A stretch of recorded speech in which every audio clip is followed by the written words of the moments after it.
मैं कमरे में अकेली बैठी थी और मेरे भीतर का खालीपन सिसक रहा था। उस रात होटल में मसाजर आया और जब उसने मुझे छुआ तो वो स्पर्श मेरे शरीर पर नहीं बल्कि मेरी आत्मा पर पड़ा। वो धीरे धीरे मेरे खालीपन को छू रहा था और मैं कुछ बोल भी ना सकी। मेरा नाम नेहा है और ये कहानी मेरे जीवन की ही है। तो आइए शुरू करते हैं। नेहा ने होटल के कमरे का दरवाजा खोला तो एसी की ठंडी हवा से उसके बाल उड़ने लगे। कमरा साफ था, सजावटी फूलों से भरा और बहुत महंगा दिखता था, लेकिन उसके चेहरे पर कोई उत्साह नहीं था। वो अपनी शादी की 15वीं सालगिरह पर अकेली आई थी, क्योंकि उसका पति सौरभ इस बार भी एक जरूरी बिजनेस ट्रिप पर था। एक दिन खुद के लिए, उसने खुद से कहा था। नेहा ने दरवाजा बंद किया, सैंडल उतारी और धीरे धीरे बैग से अपने कपड़े निकाले। वो आईने के सामने खड़ी हुई, खुद को देखा, जैसे सालों बाद पहली बार। थकान उसकी आंखों में साफ थी, ना सिर्फ शरीर की बल्कि उस रिश्ते की जिसमें वो हर दिन कुछ कम होती जा रही थी। उसने गर्म पानी चलाया और धीरे धीरे अपने कपड़े उतारने लगी। बाथरूम बहुत सुंदर था, संगमरमर की दीवारें, हल्की मध्यम रोशनी। नेहा ने जैसे ही शावर ऑन किया, एक सुकून सा उतरा। पानी की हर बूंद जैसे बीते सालों का गुबार धो रही थी। मगर तभी एक अजीब सी सिहरन उसकी पीठ पर दौड़ गई, जैसे कोई नजरें उसे देख रही हों। पागल हो गई हूं शायद, उसने खुद से कहा। बस थक गई हूं। नेहा टावल में लिपटी बाहर आई और होटल के फोन पर रिसेप्शन को कॉल किया। हेलो, मुझे एक रिलैक्सिंग बॉडी मसाज चाहिए आज ही।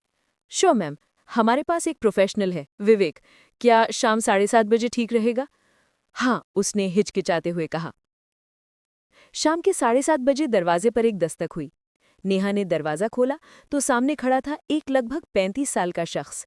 गहरी शांत आंखें, सादे कपड़े और हल्की मुस्कान। हेलो मैम, आई एम विवेक। मे आई कम इन? उसकी आवाज में ना कोई बनावट थी, ना कोई झिझक। नेहा ने चुपचाप सिर हिलाया।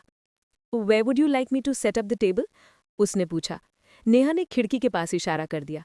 विवेक ने बड़ी सहजता से केबल लगाई, तौलिए बिछाए, तेल रखे, फिर उसकी ओर मुड़ा। आप तैयार हैं?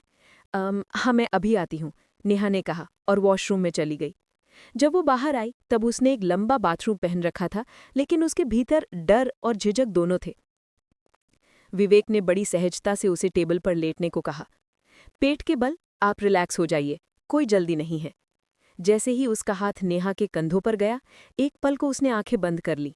विवेक का स्पर्श ना ज्यादा गहरा था, ना बहुत हल्का। ये स्पर्श इतना प्रोफेशनल और सुरक्षित था कि नेहा ने पहली बार किसी अजनबी के हाथ में कोई डर महसूस नहीं किया, बल्कि एक अपनापन सा, जैसे कोई बहुत पुरानी थकान दूर कर रहा हो। विवेक चुपचाप अपने काम में लगा था। उसने धीरे से कहा, आपको बहुत थकावट है? नेहा कुछ देर चुप रही, फिर बोली, थकान नहीं है, खालीपन है।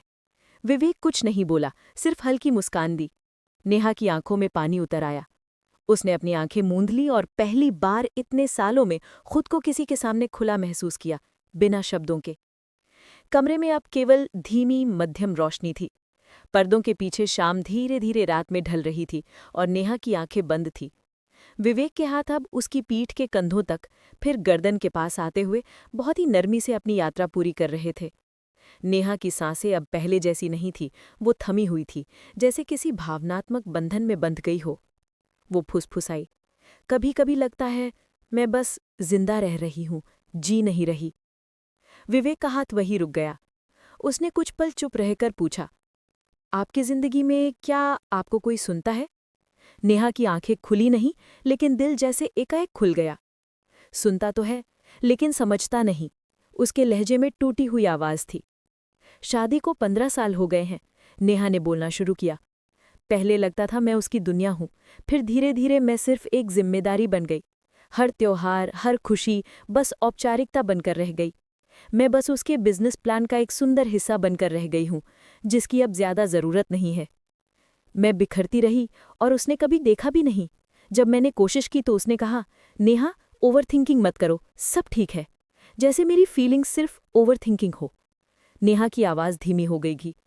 विवेक ने धीरे से उसकी हथेलियां पकड़ी। नेहा जी, आप टूटी नहीं हैं, सिर्फ थक गई हैं।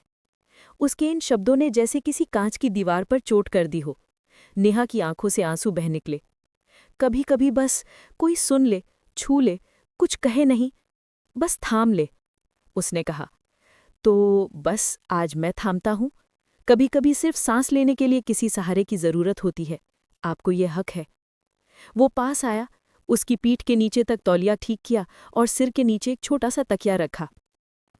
उसका स्पर्श अब सिर्फ स्पर्श नहीं था, वो अब एक भाषा बन चुका था, बिना शब्दों के। नेहा टेबल पर लेटी थी, लेकिन अब उसकी आंखें खुली थी। क्या तुम शादीशुदा हो? उसने पूछा। विवेक मुस्कुराया। नहीं, एक रिश्ता था, बहुत गहरा, लेकिन वो खत्म हो गया। क्यों? क्योंकि प्यार अगर एक तरफा हो तो वो ताली की तरह नहीं बजता, सिर्फ गूंजता है। उसकी बात नेहा के दिल को छू गई। कभी सोचा है, विवेक ने पूछा, हम जैसे लोग जो सिर्फ दूसरों को ठीक करने के लिए बने हैं, खुद को कौन ठीक करता है? नेहा ने पहली बार उसकी तरफ देखा, गहराई से। शायद कोई जो खुद टूटा हो।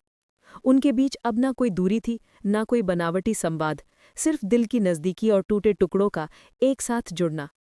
क्या आगे बढ़ना चाहिए? विवेक ने धीरे से पूछा। नेहा जी, आप चाहें तो मैं कल फिर आ सकता हूं, बस कुछ पल फिर से आपको खुद से मिलाने। नेहा ने हौले से सिर हिलाया। उसकी आंखों में पहली बार थोड़ी उम्मीद की रोशनी थी।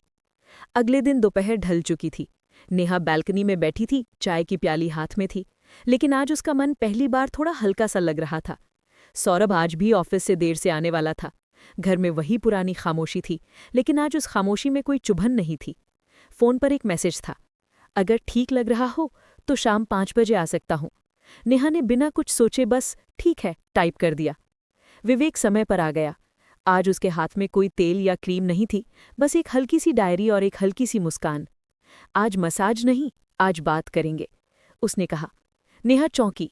बात? किस बारे में? आपके बारे में, उस लड़की के बारे में जो कभी गाना गाती थी, जो कॉलेज में कविता लिखा करती थी। विवेक ने उसकी आंखों में देखा। आपको याद है वो लड़की? नेहा का गला रुंध गया। उसने चुपचाप सिर झुका लिया। वो लड़की तो बहुत पीछे रह गई। तो चलिए उसे वापस बुलाते हैं। विवेक ने डायरी खोली।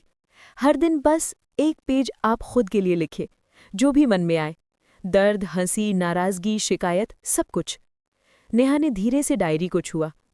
इतने सालों बाद कोई मुझे मेरे ही नाम याद दिला रहा है, क्योंकि आपका नाम नेहा है, और नेहा यानी स्नेह कभी खत्म नहीं होता, बस धीमी हो जाती है। मैं नहीं चाहती कि तुम फिर आओ रोज रोज, नेहा ने कहा। मुझे अब खुद से लड़ना है और जीतना भी। विवेक मुस्कराया। ठीक है, लेकिन अगर कभी हारने का डर लगे तो ये डायरी खोल लेना। वो चला गया। नेहा बहुत देर तक दरवाजे को देखती रही। आज पहली बार वो दरवाज़ा बोझ नहीं लगा। उस रात नेहा ने डायरी का पहला पन्ना खोला। लिखा, मैं नेहा हूं और मैं फिर से जीना चाहती हूं। नेहा और विवेक फिर कभी नहीं मिले, पर अब नेहा हर दिन अपने भीतर झांकती थी और हर बार एक नई ताकत पाती थी। कभी कभी जिंदगी में एक अजनबी आता है जो कुछ नहीं करता, बस आपको आपसे मिला देता है।